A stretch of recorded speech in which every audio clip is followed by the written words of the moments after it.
if you fold the first time adversity hits you and say, "Oh, I don't think we can do this," well, as soon as you mouth those words, "I don't think we can do this," you're not going to do it. It can be done, and you will do it.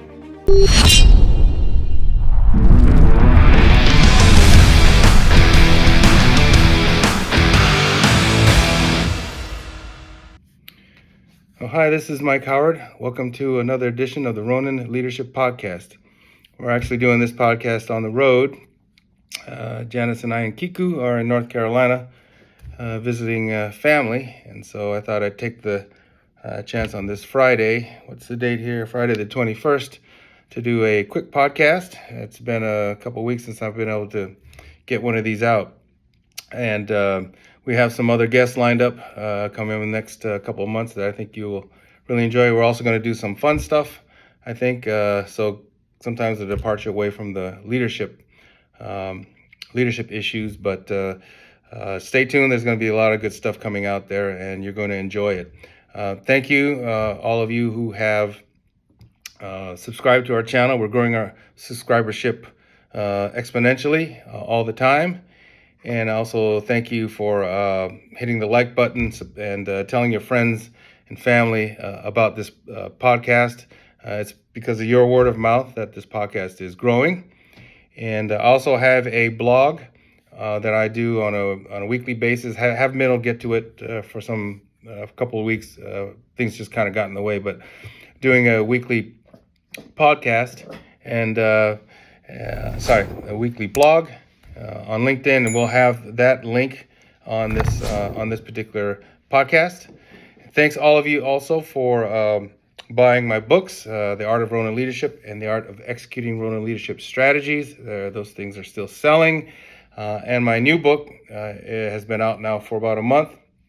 It is an action thriller called Full Circle, and it stars a former CIA operative named Jack Trench. I've gotten a lot of good reviews on that.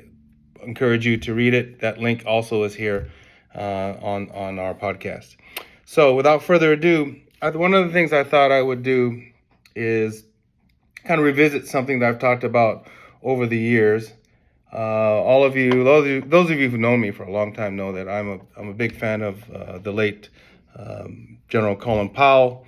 Had the opportunity actually to meet him several times. Once when in the late 90s, when he had his first book out, and a bunch of us waited in line probably 2 hours at a place called Crown Books. I don't think Crown Books is gone now, but in Northern Virginia.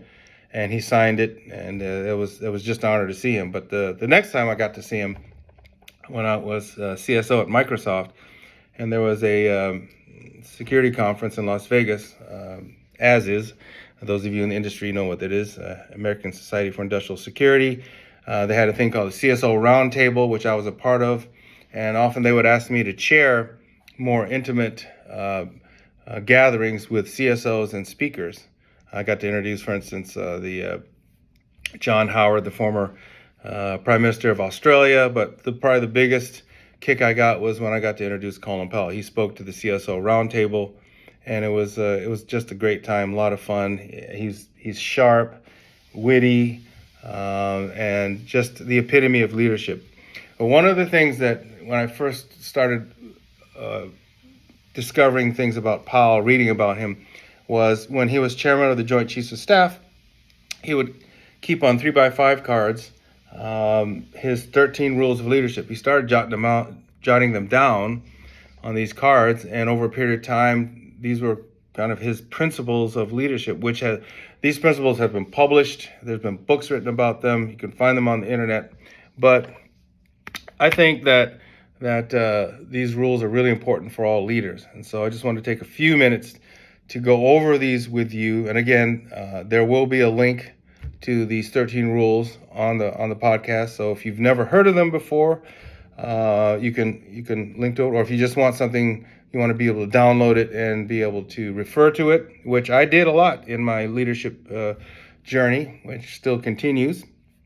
And these are real practical rules, nothing too esoteric about them, but they're really, really practical, and I think they'll serve you well, whether you're beginning as a leader or a seasoned leader.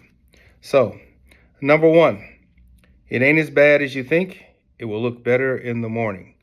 This is a critical one for leaders.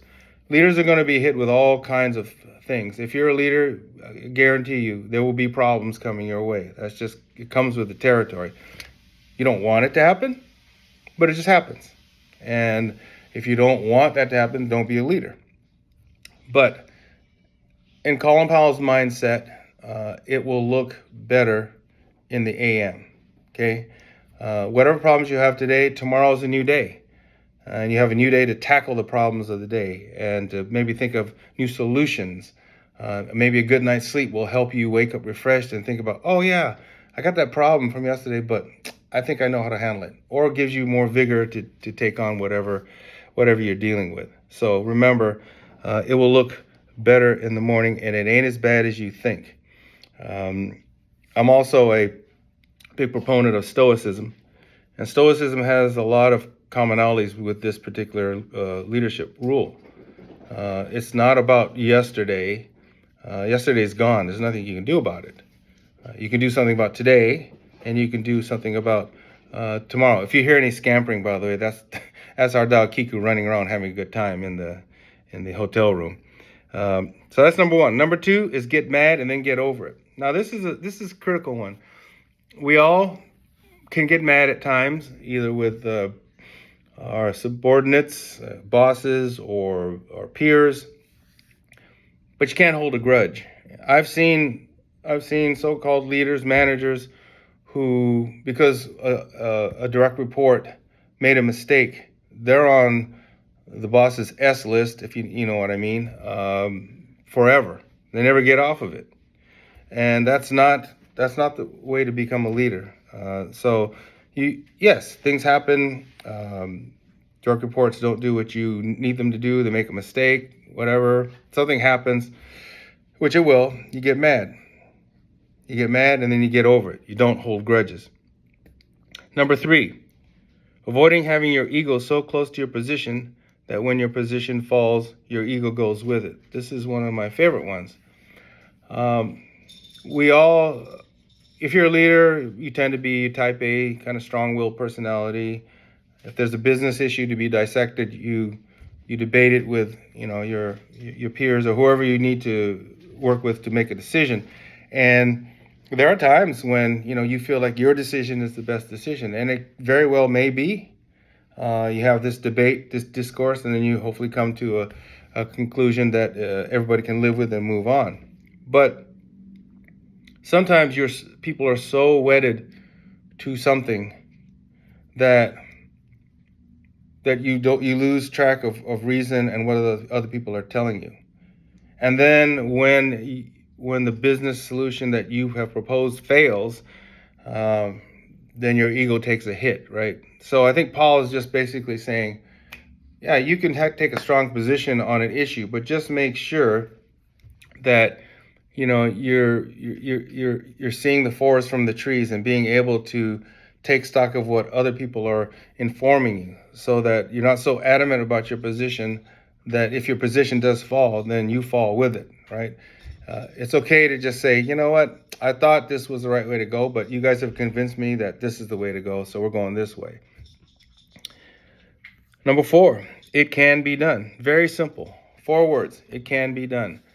Leadership, you have to have that mindset, even in the midst of adversity, even in the midst of whatever bad things are happening. You have to believe that you can get through it. It will be done. It can be done. Obviously, Powell came from a military background. The military mindset has that it can be done. You have to have that mindset in order to win battles, to win a war. And in business, you have to have the same mindset. Adversity is just a fact of life, whether personally or in business. And so if you fold the first time adversity hits you and say, oh, I don't think we can do this. Well, as soon as you mouth those words, I don't think we can do this, you're not going to do it. It can be done, and you will do it. Number 5, be careful what you choose. You may get it, right? I've been guilty of that in the past, probably even the present, where I've either accepted things that maybe I should have not accepted, and it just adds more to the plate, or you take on challenges even though you're working on something else right now. So just be careful what you choose. You may get it. And I think, again, Powell is just trying to say, make sure you're managing your time, you're managing your portfolio of business properly.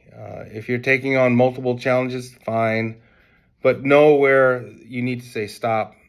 I don't want to do anymore, and that's hard for a lot of us because if we're asked to do something, we do it, and we want to take on more. We want to show we can do more, but at some point, you just have to be able to be measured in your thinking and say, let's just pause that for a little bit until I finish these other priorities. Number 6, don't let adverse facts stand in the way of a good decision. All right. In any business decision, there's always going to be things that will affect the decision-making process, and adverse facts, things that aren't going right. And despite best efforts, they're still not going right. But you as a leader have to have clarity of vision and thought, and know and believe that the path that you're taking is the right path. Again, making sure you're getting all the inputs from subject matter experts, direct reports, people that know what they're talking about, that can give you wise counsel. But at the end of the day, you have to make sure that no matter what the facts are in terms of the adverse facts, that you continue to have clarity of thought and make good decisions.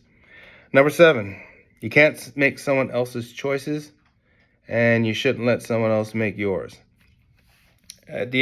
You can provide advice, especially to direct reports, subordinates, on critical decisions that they have to make.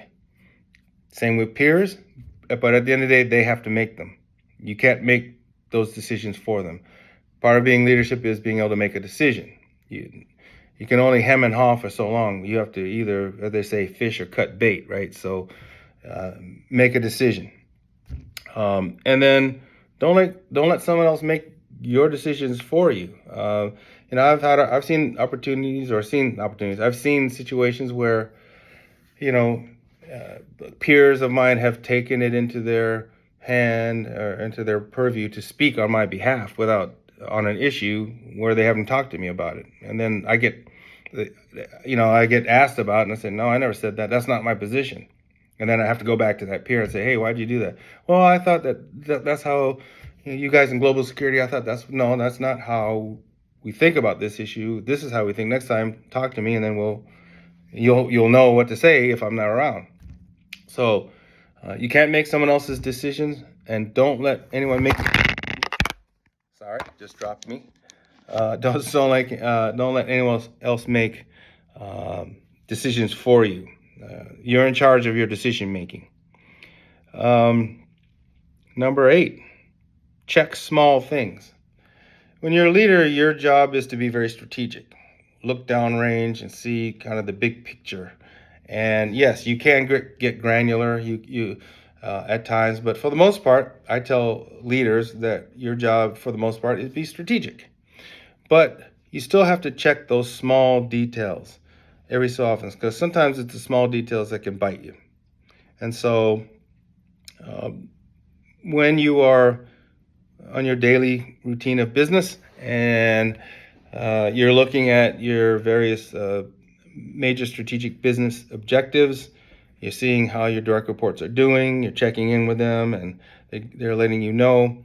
At the end of the day, make sure you check those small details. And sometimes those small details are the most critical ones. And it's been my experience that when you have a lot of people looking at a particular issue, and it's maybe even a crisis mode or semi-crisis mode, and you've got a lot of smart people working the issue, sometimes you're the one that has to step back and kind of take a look at everything that everyone's saying, and they're taking their positions, and say, okay, what's missing? Is there something missing here? Is Is there something obvious that we're not catching? And sometimes you'll find that, and you'll have to remind the folks that are working that issue, hey, remember this critical piece that we've all talked about, but we all have now kind of ignored as we're moving on to another phase to make a decision. Let's remember this. This is critical. Does that then change or modify the decisions that you're about to make? And they can be critical. So check those small details. Again, not to the point that you're getting so detail oriented that you're forgetting the big picture. It's a balance, and you've got to learn that balance, and it comes with time and experience. But check the small things. Number 9, share credit. This is a biggie. We've probably all experienced those bosses that they'll jam you up if you do something bad. If you nail it, they take the credit. Or if their organization all of a sudden gets accolades, it's all about them. They never give the troops, the team, any credit, or they give it just very cursory credit. Hey, the team did very well, and I'm glad that I was able to provide the strategy and the motivation for them to get the job done, and I'm very elated, and that my leadership was able to drive this through. Okay, I, me, those words all the time means that you're not really sharing credit.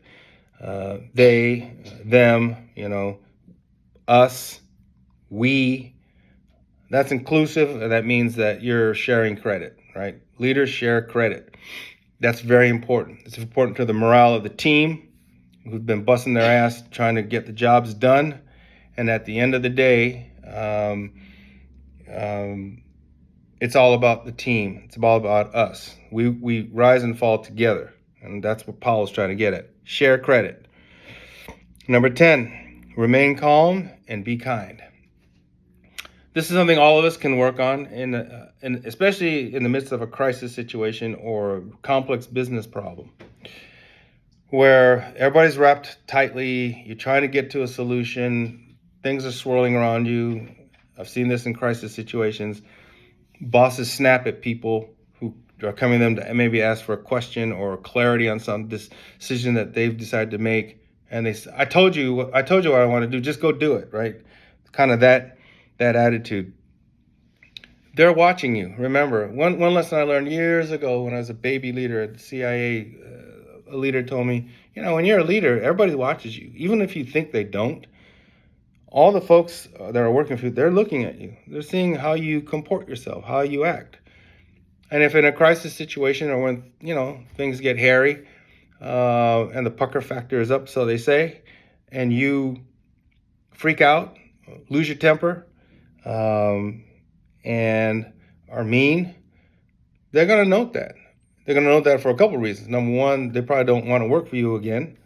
Number two, they don't want to emulate you. Or number three, God forbid, they do emulate you because they see in your leadership position and they think, well, if that's the way it is, that's what you have to do to get ahead, then that's what I'm going to do. I'm going to be an asshole about it, right? But I'm going to get the job done.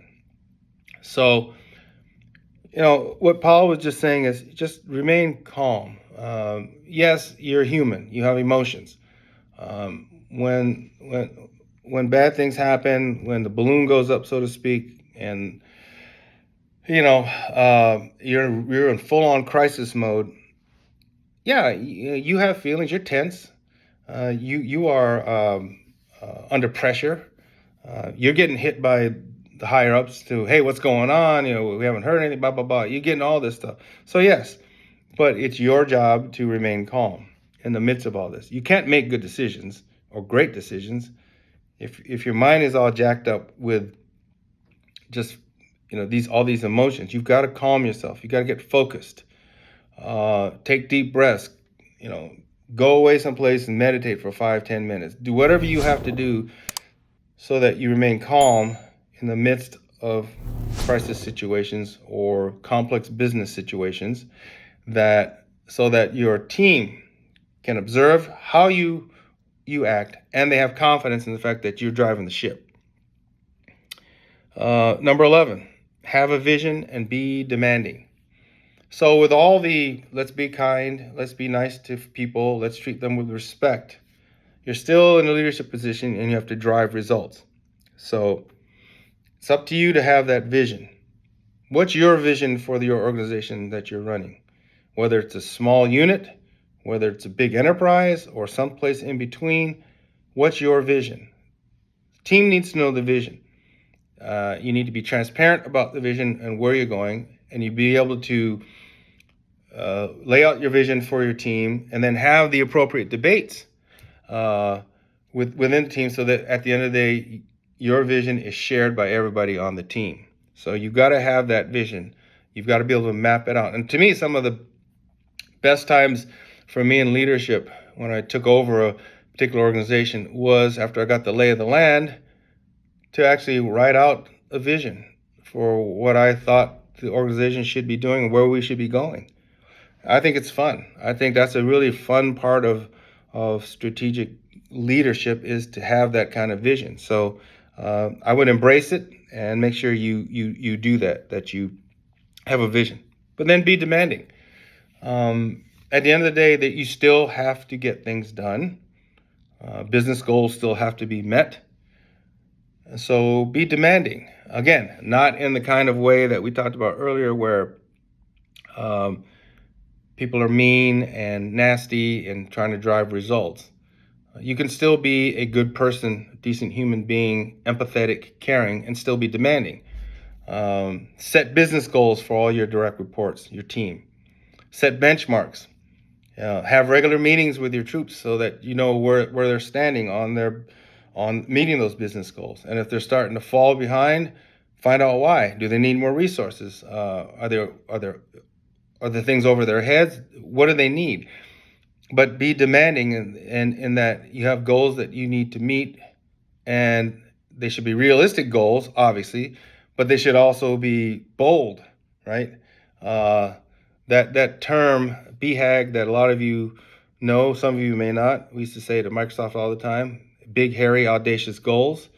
That's a watchword, right? I mean, true strategic vision and leadership means you have BHAG. You have these big, hairy, audacious goals that you're going to go after. And in order to do that, they have to be demanding. You have to get it done. When we were building the GSOCs back in the day at Microsoft, we had a lot of great people working on those all around the world globally. And we gave them a lot of attaboys and pats on the back and a lot of rewards for a job well done, but we also kept on them to make sure that it was done properly, because this was vitally important. It was going to be the backbone of our global security organization, how we responded to crisis events. It was going to be a showcase for the rest of the enterprise as well as the rest of the security community. And it had to work, because if any part of that GSOC failed, someone could possibly get killed in Microsoft, in the sense that if we can't respond and react and protect our people in the proper way in harm's way around the world, some of our people could have been hurt. So we had to be demanding. We had to make sure that every piece of technology, every protocol, every procedure worked. And we tested and tested and tested and tested and tested forever until we got it right. And it took a while to get it right, but we got it right. But you have to be demanding. That's how you get to excellence. And that's what Powell meant. Number 12, don't take counsel of your fears or naysayers. You will always have these two things as leaders. You'll have your own fears that you deal with, and naysayers, people who say it can't be done.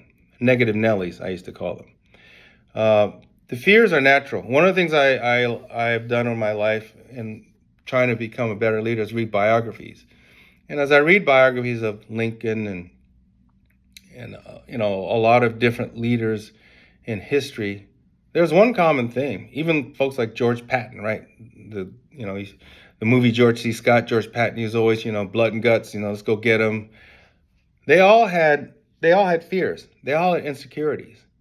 In the wee hours in the morning, all of them had doubts about whether they were able to fulfill their mission. Lincoln especially, the burden of a civil war when he took office. Think about that. presidency is hard enough. Now you have a civil war. You've got to keep the union together. You could be the president that presides over a permanent state of dissolution between the North and the South. Your job was to win the war and try to unify the Union. And there were times when he didn't know. He prayed daily, but he didn't know. But he didn't take counsel of those fears.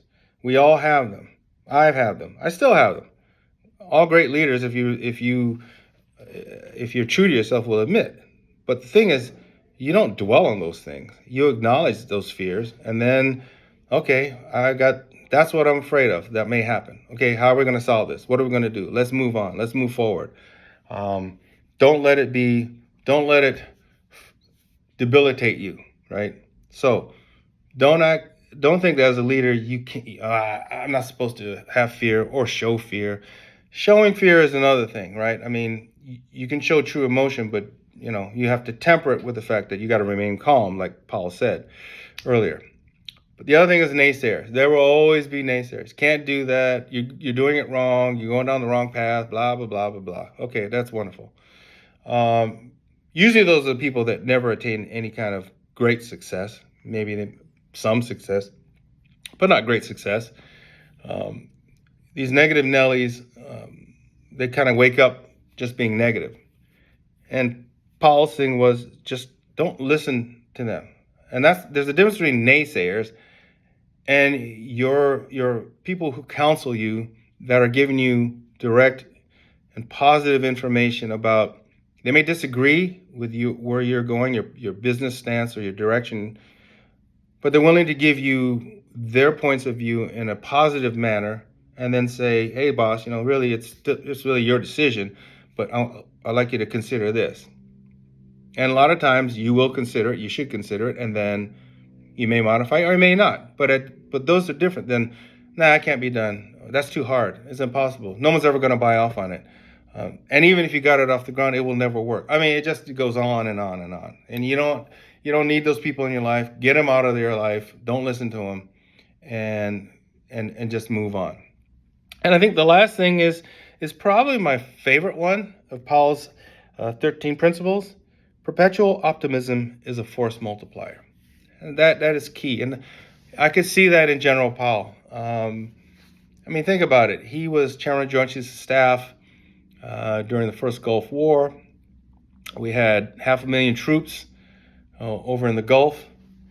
And, he had his generals like Schwarzkopf and others that were on the ground leading the troops. But that was, it was his show to run. And I know that, the way he approached it was, I have a real serious problem on my hands, but I'm going to be optimistic that we're going to win this thing, that our troops are going to be able to do their jobs because they're well trained, and we're going to win the day. And that is a force multiplier. You have a fair amount of people, especially in today's world, where you've got a lot of things going on, right? You've got economic issues, political issues, crime issues. You have a divided, at least in the United States, you have a divided electorate. There's a lot of bad things going on.